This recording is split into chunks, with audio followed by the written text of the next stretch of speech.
全连接车从交流道下来，开到加油站前，驾驶下车检查右后方车轮。这时车轮突然爆胎，喷出大片黑烟和灰尘，紧接着冒出浓浓白烟，轮胎起火燃烧。驾驶和另外2名助手吓到跳开，其他进站准备加油的驾驶也赶快开车逃走避难。连接车驾驶拿出灭火器狂喷，他的助手扛来橘色大水桶要帮忙灭火，情况很危急。当然紧张啊，我们马上做那个车子隔离啊，不让他进来加油啊，以车安全啊。站长说，当时看到连接车爆炸起火，立刻封锁加油站，禁止加油。加油站员工也加入灭火行列，并通知消防队来救援。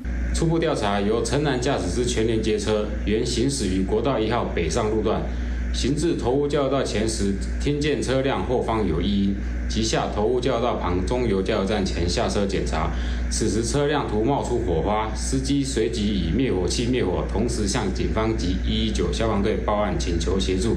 警方调查这辆全连接车的驾驶开在高速公路上的时候，就听到后方轮胎有奇怪的声音，因此才紧急找就近的交流道下高速公路到这间加油站前检查车子。没想到发生爆胎起火，吓坏当时准备加油的民众和加油站员工。幸好大家合力灭火，并及时打119求救，火势才没有延烧到加油站。华视新闻，红联会吴少清苗栗报道。